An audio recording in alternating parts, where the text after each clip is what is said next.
Kita lanjutkan pelajaran kitab Tijan Ad-Daruri, kitab yang menjelaskan tentang ilmu tauhid, bagian halaman 5. Halaman 5 paling atas, tolaba minni ba'dul ikhwan. Bismillahirrahmanirrahim. Tolaba minni ba'dul ikhwan, telah meminta kepadaku sebagian saudara-saudara seiman. Ini masih dalam muqaddimah, pembukaan kitab Tijan, masih awal-awal ini ya. Kemarin sudah dibahas, kitab ini dimulai dengan membaca bismillah, kemudian membaca alhamdulillah, kemudian membaca sholawat dan salam kepada Kangjeng Nabi.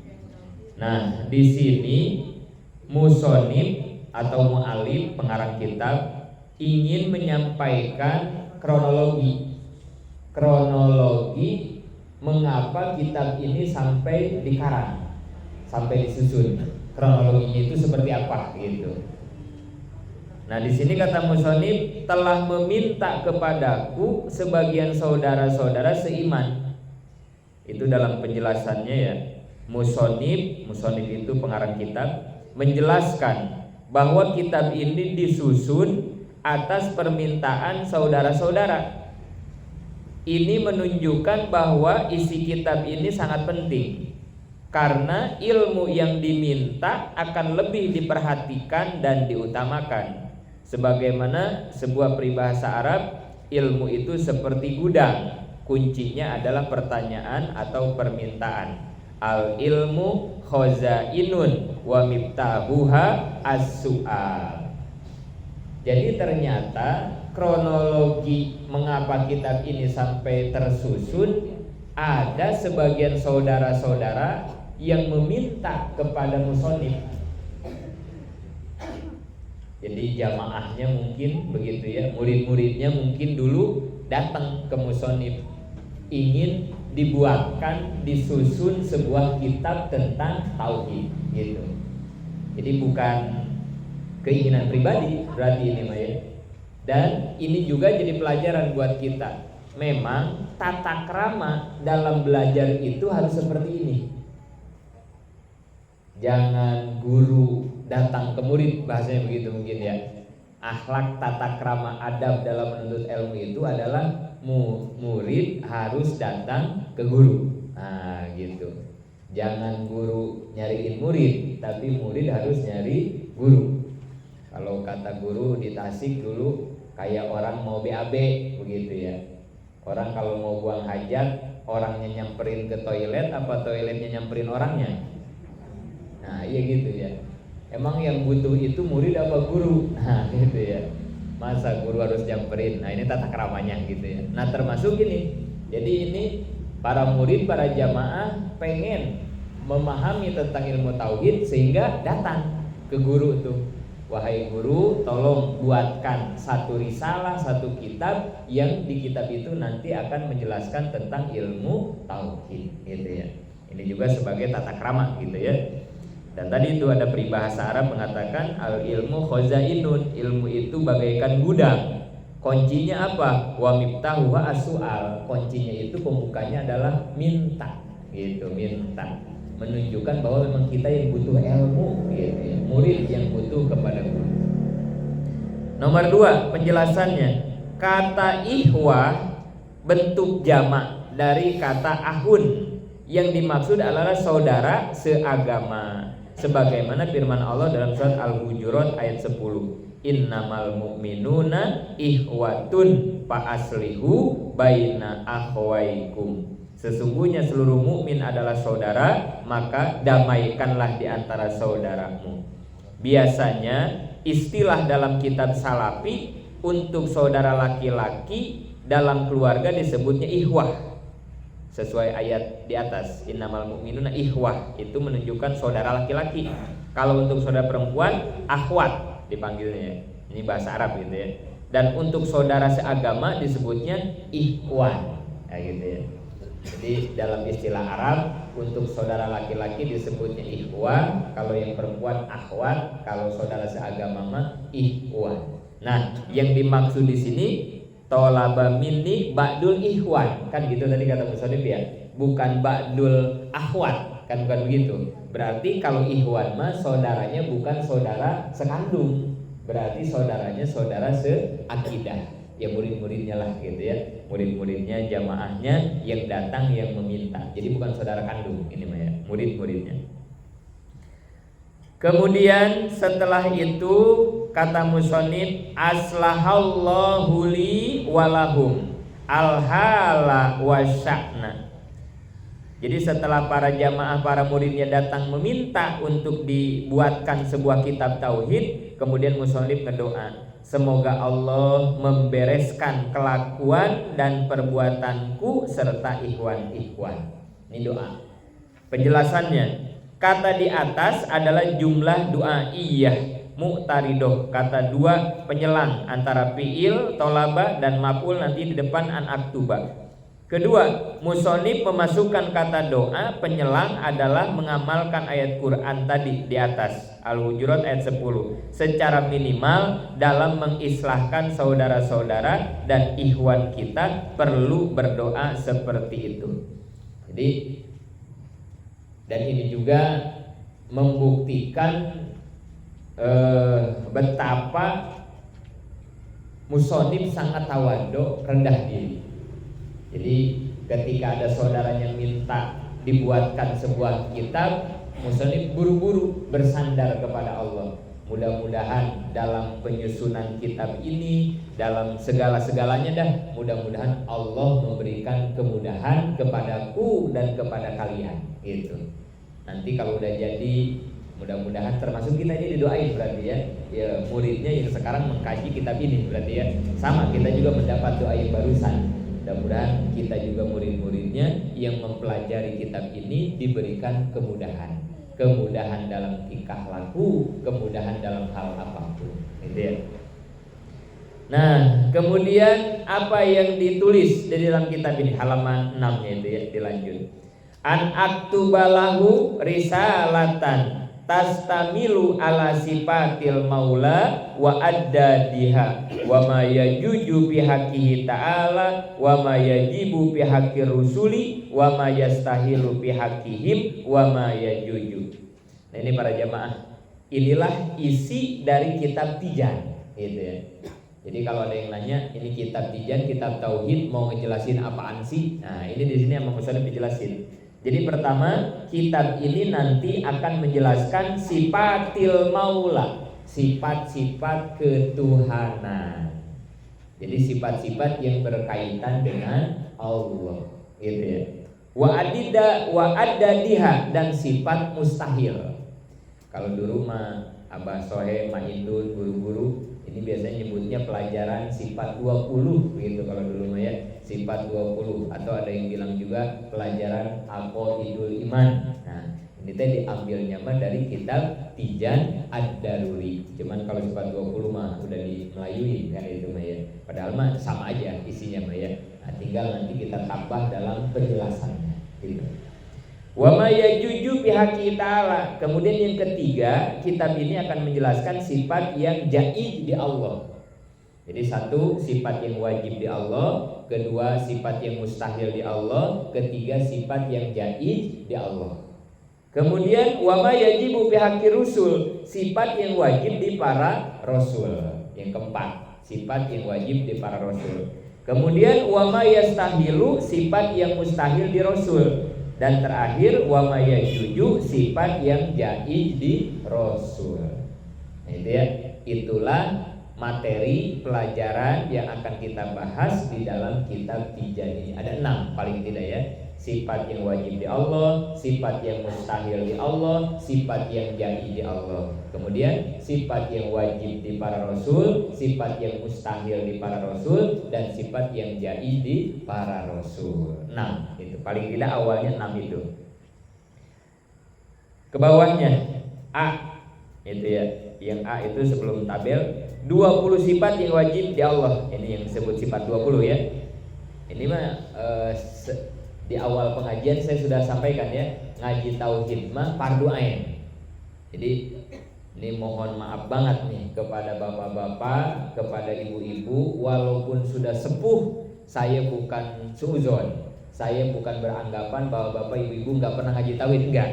Tapi mungkin saya sama Pak Dayat ini menggugurkan, karena Pak Dayat yang punya tempat, Pak Dayat yang punya majelis taklim, kalau Pak Dayat tidak ngadain pelajaran tauhid di akhirat takut. Nah gitu ya, karena ini fardu ain. Termasuk saya yang dipinta ngajar. Kalau saya tidak ngajarin ilmu ini, takut saya juga di akhirat ketanyaan lagi gitu. Karena ini mah fardu ain gitu. Sekali lagi, bukan saya berburuk sangka bapak-bapak sama ibu-ibu belum ngaji tauhid, enggak. Yang udah hitung-hitung ulang, yang belum apalagi wajib gitu ya. Dan ini fardu ain. Fardu ain itu kewajiban untuk bapaknya, ibunya dan anak-anaknya semua wajib ngaji ilmu tauhid. Bahkan kalau bisa ini sifat 20 teh apal. Tapi kalau udah pada tua mah insya Allah lah dimaafin, mudah-mudahan kalau nggak apal juga gitu ya. Tapi paling nggak ada upaya, karena kalau nggak ada upaya repot juga nanti di akhirat gitu ya. Ustadz Yajin udah ngasih tahu, terus upaya kamu apa dulu? Nah ini kan bahaya juga ya. Nah paling enggak kalau dengan diaji begini mah kita baca ulang-ulang, walaupun udah sepuh kali ada yang nempel sesifat dua sifat mah, nah gitu ya. Dan nanti sesisanya yang udah hilang dimaafkan oleh Allah Subhanahu Wa Taala. Sekali lagi ini dalam rangka menggugurkan kewajiban kita. Jadi ini mah bukan ngaji selingan, bukan ya. Ini mudah-mudahan semuanya memahami ini gitu ya. Jadi ngaji tauhid bukan ngaji selingan kayak sholat isya. Bisa nggak sholat isya dipakai sholat selingan sama kita? Nggak bisa. Beda sama duha, beda sama tahajud. Itu mah bisa dijadiin selingan ya. Lagi mau kerjain, lagi kagak juga nggak apa-apa kan gitu ya. Tapi kalau sholat isya mah kan nggak bisa. Nah ngaji tauhidnya sama kayak begitu. Nggak boleh bapak-bapak sama ibu salah niat. Ah ini mah selingan aja, nggak boleh. Ini mah kayak sholat isya, soalnya kedudukannya fardu ain. Kecuali ngaji yang lain. Kalau ngaji yang lain mah boleh dah dipakai selingan gitu ya. Kalau ini mah fardu ain. Jadi kita ngaji teh sama-sama sedang menggugurkan kewajiban gitu ya. Jadi pelan-pelan aja dah, nggak apa-apa ya. Ngerti kagak ngerti bukan urusan. Yang wajibnya mah kita ngajinya. Nah gitu ya ngajinya. Karena kemarin juga saya ngedengar di jamaah ibu-ibu, aduh Mayajin puyeng, jangan ngaji tijan, jangan puyeng kajian mah puyeng deh, menang pahala aja kajian. Karena ini mah kayak sholat, husu gak husu tetap wajib sholat kan kita ya. Sholat yang 5 waktu ya, mau husu gak husu, mau ngelamun kagak ngelamun kan tetap aja kita wajib kan gitu ya. Jangan begini, saya mah sholat ngelamun mulu Mayajin, udah gak usah sholat aja, nggak boleh ya. Mau ngelamun, mau husu, sholat aja. Kayak ini ngaji ini, mau ngerti kagak ngerti ngaji gitu. Karena ini mah kewajibannya fardu ain, bukan fardu kifayah gitu ya. Ya mudah-mudahan deh ya, pelan-pelan, gak apa-apa ya.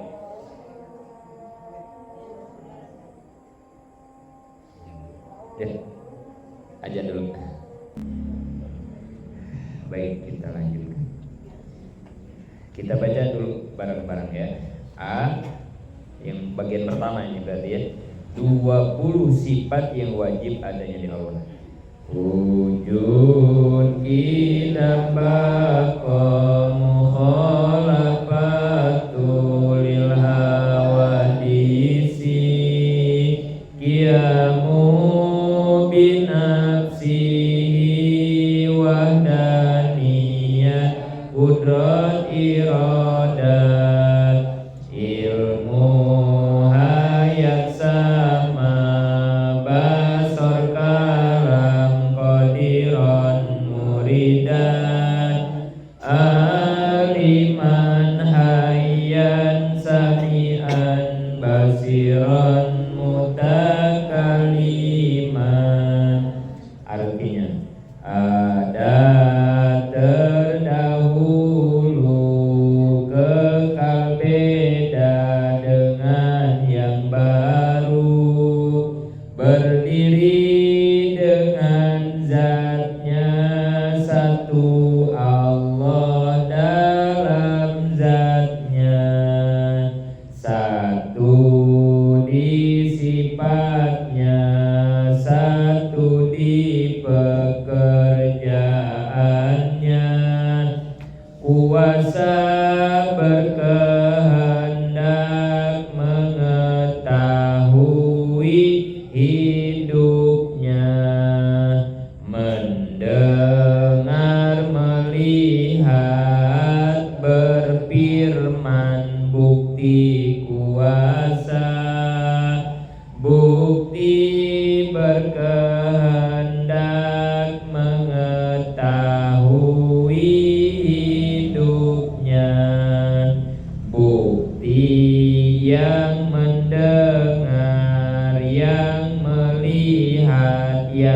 berfirman, jadi semuanya yang wajib 20. Itu artinya karena di nazomin, dilagamin, jadi dirubah gitu ya. Jadi supaya sama gitu ya, ininya lagamnya gitu. Tapi sama aja sih artinya gitu ya. Nah itu sifat yang wajib di Allah 20 dan artinya ya. Sekarang B nomor halaman 7, B sifat yang mustahil 20 juga. Mustahil di Allah. Bareng.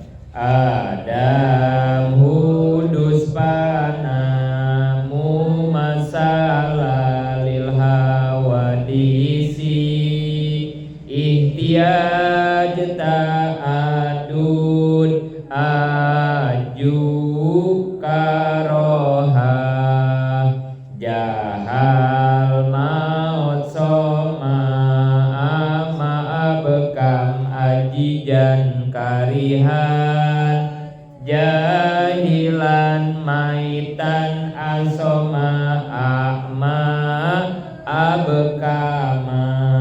Nah itu artinya yang mustahil. Kemudian ke bawah C, sifat yang mungkin atau yang jaiz di Allah satu doang ya.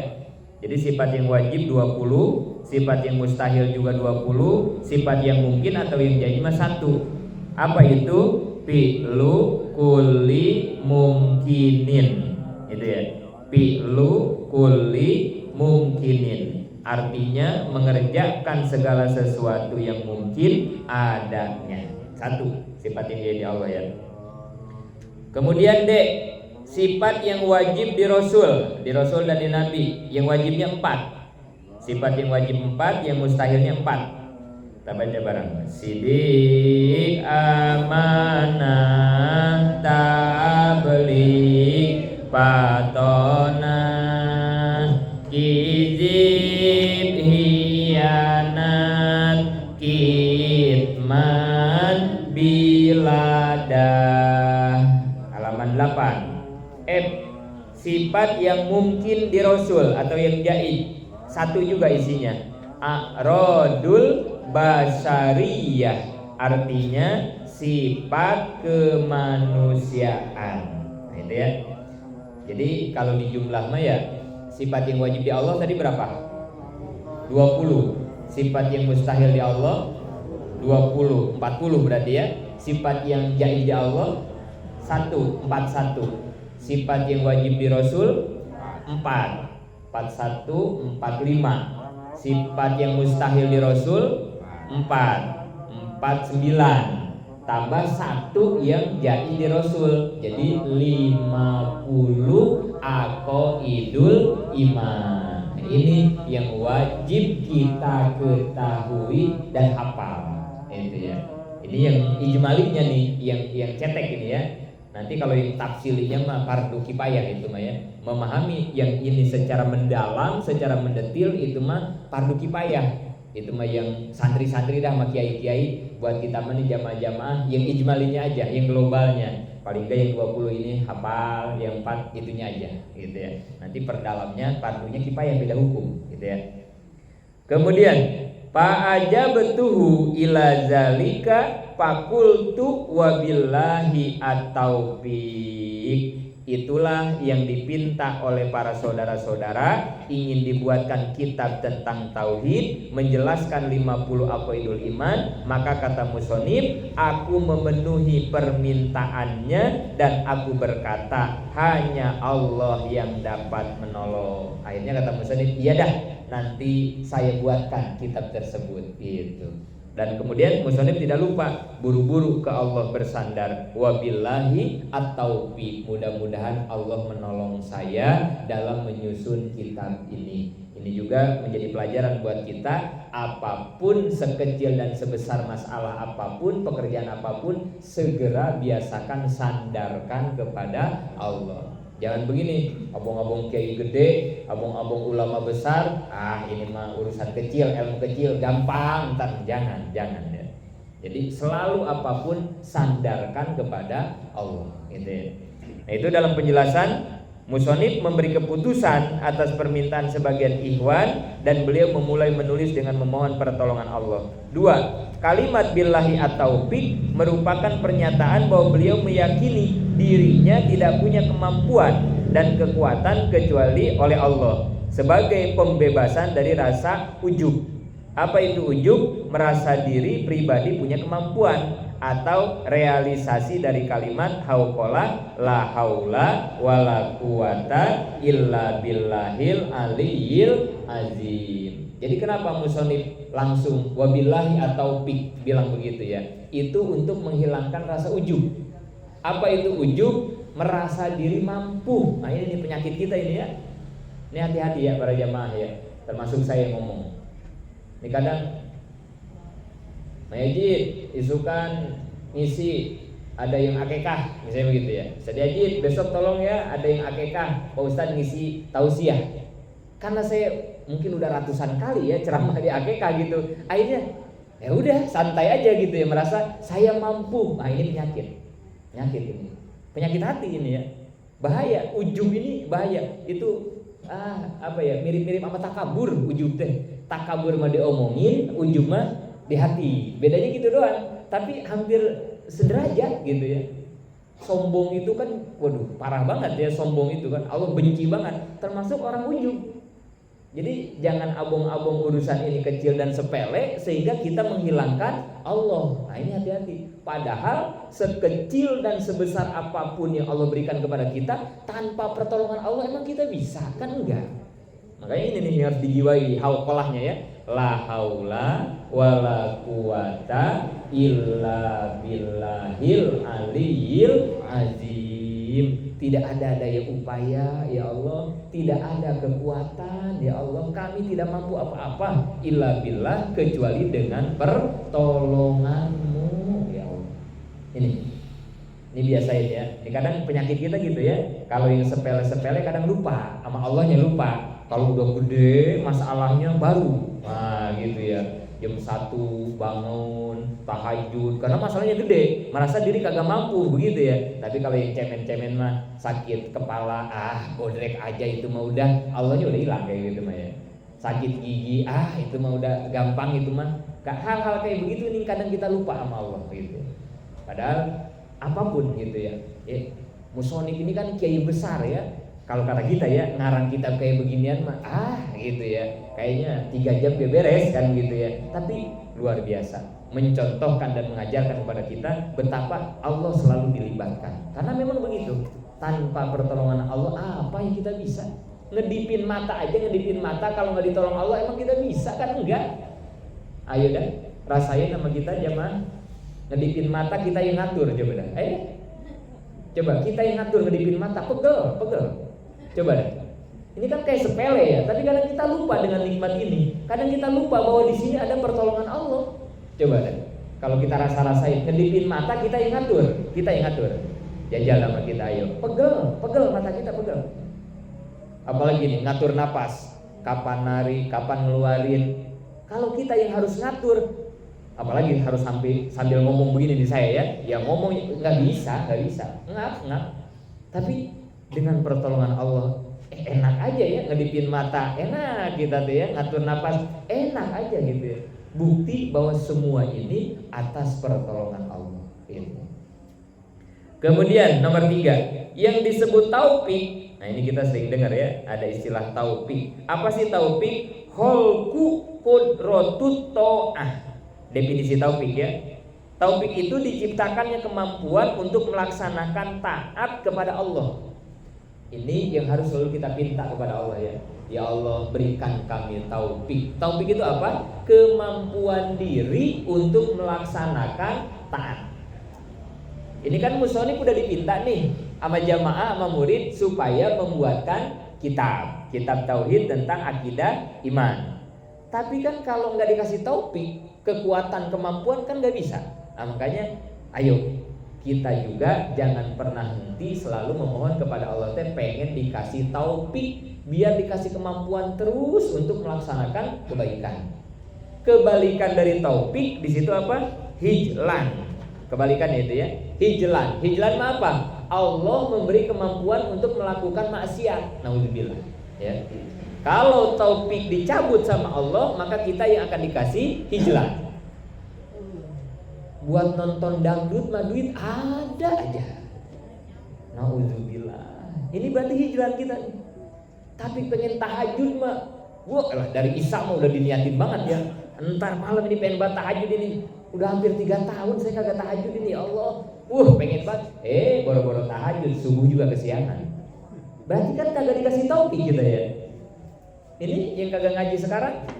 Kan kalau kita tanya ya, kenapa kagak ngaji? Emang kagak mau ngaji? Pasti jawabannya pengen banget. Saya tadi ngaji, tapi kagak dikasih taufik, kagak nyampe.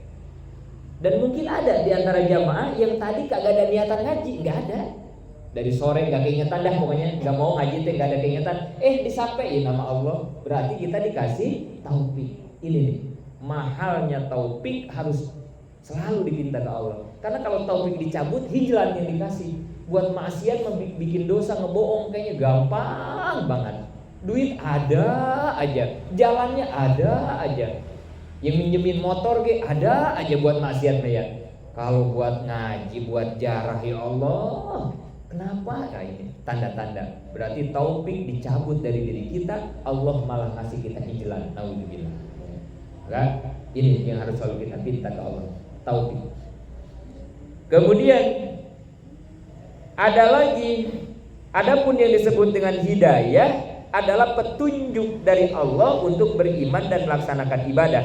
Kebalikan dari hidayah adalah idlal. Apa itu idlal? Pembekuan iman, kehilangan petunjuk dan beribadah. Gini jemaah, ada hidayah, ada taufik. Ini kan udah biasa ya kita dengar ya.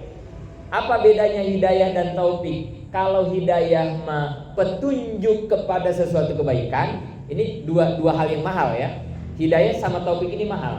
Nanti perlawanannya, hidayah itu adalah idlal, perlawanannya kalau taufik perlawanannya hijlan, gitu ya. Jadi ada hidayah, ada taufik. Ini 2 hal yang harus kita minta, ngedoa terus kita minta ini, karena ini mahal banget. Apa itu hidayah? Petunjuk dari Allah untuk melakukan kebaikan, petunjuk doang. Hidayah mah petunjuk doang. Tiba-tiba di hati, aduh, ntar pengen tahajud berarti kita dapat hidayah itu. Aduh, ntar malam Sabtu mau ngaji kepadayaan. Nah itu dapat hidayah itu berarti petunjuk kepada kebaikan aja. Kalau nggak ada petunjuk itu, yang ada idlal. Apa idlal? Ntar malam katanya hajatan anggap dangdut. Mau nonton Nah itu idlal itu mah tuh. Jadi Allah munjukinnya tuh kepada yang maksiat. Idlal itu naudzubillah ya. Idlal namanya. Si itu suaminya udah 40 hari kayaknya meninggal itu ya. Udah janda itu kayaknya ya, bening itu ya. Mau ngopi di rumah dia. Idlal itu berarti ya. Jadi Allah ngegerakin kepada kayak begituan gitu. Nauzubillah ya. Nauzubillah. Tapi kalau hidayah mah Allah nunjukinnya yang baik-baik aja gitu ya. Tapi baru hidayah. Pelaksanaannya, actionnya namanya taufik. Nah, itu taufik gitu ya. Sekarang kita punya keinginan pengen tahajud, benar. Ntar malam dibangunin sama Allah sehingga kita bisa tahajud. Berarti kita dapat hidayah dan dapat taufik. Ini yang mahal. Kadang hidayah doang, taufik kagak dikasih. Kadang taufik doang, hidayahnya kagak dikasih. Macam-macam sini mah. Yang sempurna adalah apabila Allah memberikan kepada kita ya hidayah ya taufik. Yang bahaya adalah apabila Allah memberikan kepada kita idlal dan hijlan. Na'udzubillah. Sampai di situ, insya Allah nanti kita lanjutkan. Yajibu ala kulli mukallafin. Mudah-mudahan manfaat. Amin. Ya Allah ya Rabbal alamin.